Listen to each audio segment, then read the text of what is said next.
John pushed his heavy front door and stepped inside. The house was silent, as always. He dropped his leather briefcase by the entrance and loosened his tie. Today had been exhausting.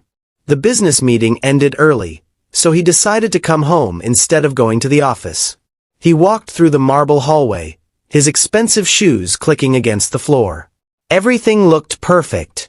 The paintings hung straight on the walls. The furniture gleamed under the afternoon light.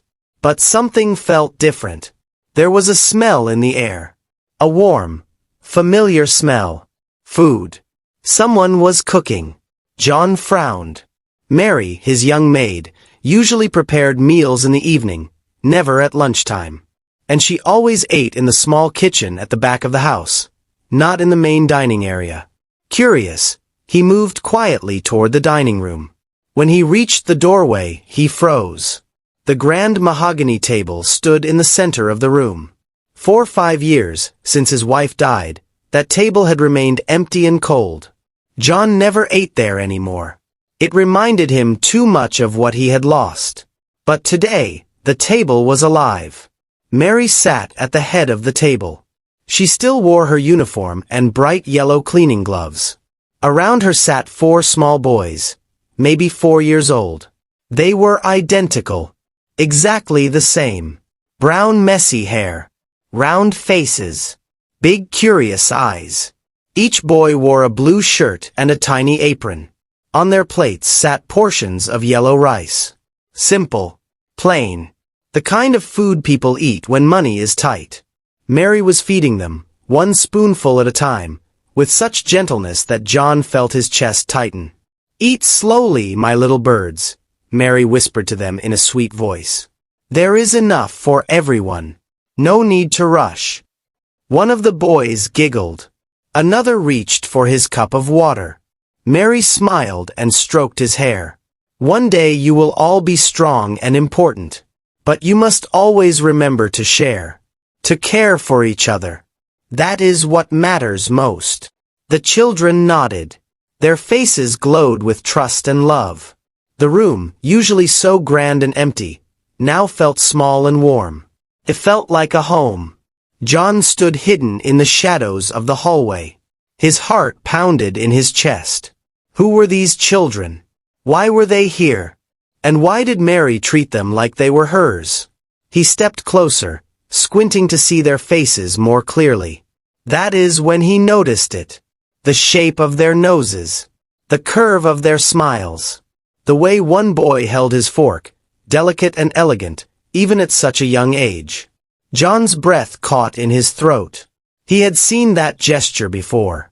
In old photographs. In mirrors. In memories of himself as a child. These boys looked exactly like him. John's mind raced. It was impossible. Yet the truth stared back at him from 4 identical faces. His legs felt weak. His pulse hammered in his ears. He wanted to step forward, to demand answers, but his body refused to move. Then it happened. His shoe creaked against the wooden floor. Mary's head snapped toward the sound. Her face drained of color.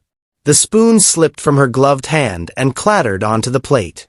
Her eyes, wide with terror, locked onto John's cold stare. The 4 boys felt her fear.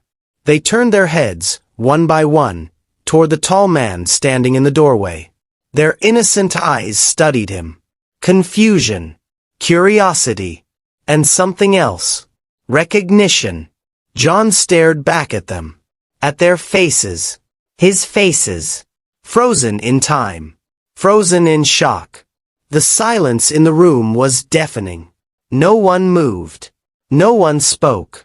The truth hung in the air, heavy and undeniable. John's voice came out cold and sharp. "What is this?" Mary stood up so fast her chair almost fell backward. Her hands trembled. The yellow gloves shook against her uniform. "Sir, I can explain. Please, let me explain." The 4 boys looked between them, confused and scared. One of them reached for Mary's hand. "Mama Mary, who is he?" John's eyes widened. "Mama Mary. The words hit him like a punch to the chest. "Take them upstairs," John said, his voice hard as stone. "Then come back here. Alone." Mary nodded quickly.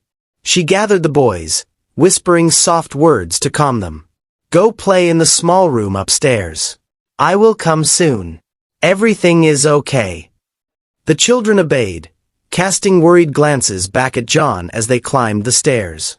When they were gone, the dining room fell silent again. John sat down heavily in one of the chairs. He rubbed his face with both hands. "Talk. Now." Mary stood across from him, still wearing those yellow gloves, twisting them nervously. Her eyes filled with tears. "Their mother was my older sister. Her name was Rose." John looked up sharply. "Rose? I don't know anyone named Rose." "You met her 5 years ago," Mary said quietly. "At a company event. She worked for the catering service that night. You were sad. Alone. Your wife had just passed away. Rose said you looked lost." John's mind raced backward. 5 years ago. The dark months after the funeral.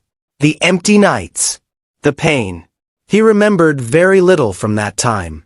Just endless grief and loneliness.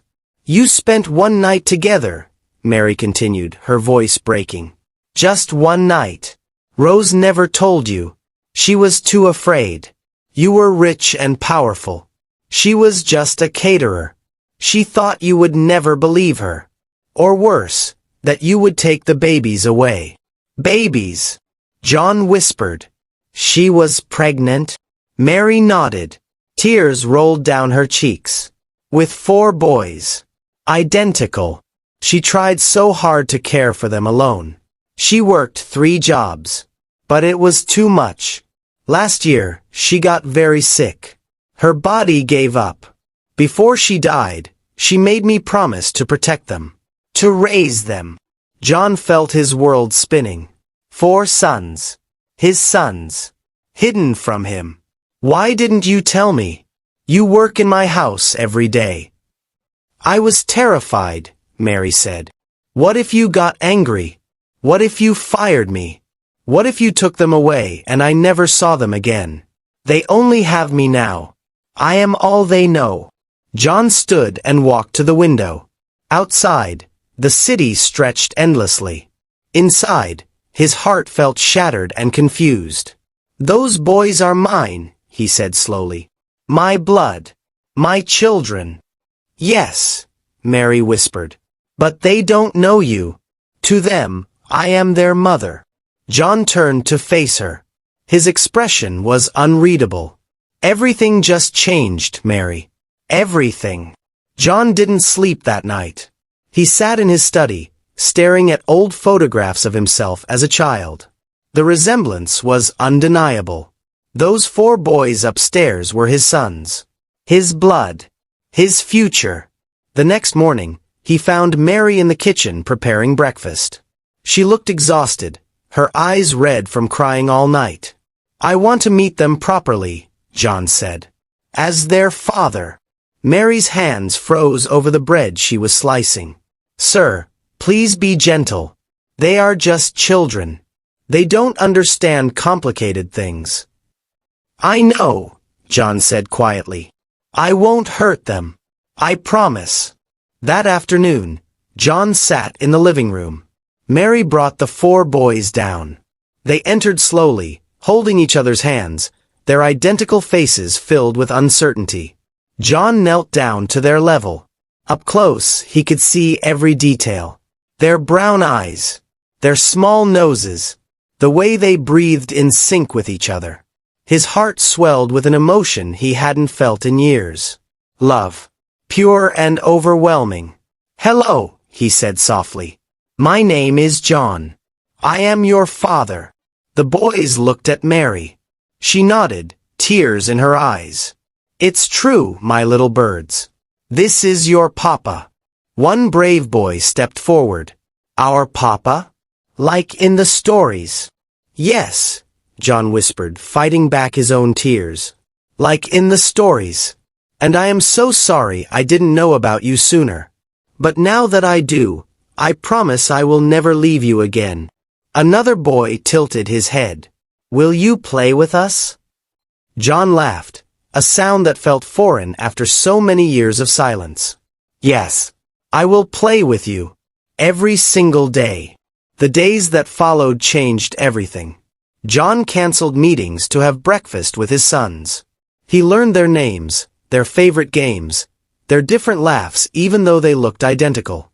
He discovered that one loved to draw, another loved to sing, the third loved to ask questions, and the fourth loved to hug everyone. Mary watched from the sidelines, amazed and grateful. John didn't push her away. Instead, he honored her. You saved them when I couldn't, he told her one evening. You gave them love when they had nothing. You are their mother in every way that matters. And you? Mary asked nervously. What does this mean for me? John smiled. It means you are family now. Not a maid. Family. You will raise these boys with me. Together. Mary broke down crying. For the first time in years, she felt safe. Valued. Loved. John transformed the mansion. He filled it with laughter and toys and music. The cold, empty dining room became warm again. Every evening, the six of them sat together at the mahogany table. Sometimes they ate fancy meals. Sometimes they ate simple yellow rice. It didn't matter. What mattered was being together. One night, as John tucked his sons into bed, the brave one looked up at him. Papa, are you happy now? John kissed his forehead. Happier than I have ever been. The boy smiled. Good. Because we love you. I love you too, John whispered. All of you. Forever.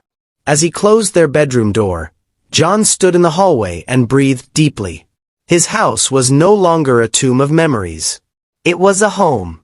Full of life. Full of hope. Full of second chances. Mary appeared beside him. Thank you, she said. For seeing them. For loving them. Thank you, John replied. For keeping them safe until I found my way back. Together, they walked downstairs, ready to face tomorrow as a family. The truth may be painful, but hiding it causes deeper wounds. Rose's fear kept John from knowing his sons for years. Secrets born from fear often hurt the people we love most. Honesty, even when difficult, opens the door to healing. Family is not only about blood, but about who shows up with love. Mary wasn't the biological mother, but she sacrificed everything to protect and raise those boys. Real family is built through action, care, and commitment, not just DNA. John could have been angry. He could have pushed Mary away and taken the children by force. Instead, he chose to honor her, to learn, and to rebuild. Humility and love can transform any broken situation into something beautiful. These boys found their father. Will your family find this story? Share it with someone who needs hope today. Subscribe so you never miss stories that touch the heart. Hit the like button if this moved you. Comment below which lesson spoke to you most. And turn on the notification bell so you're first to know when we release our next story. Your support keeps these folktales alive.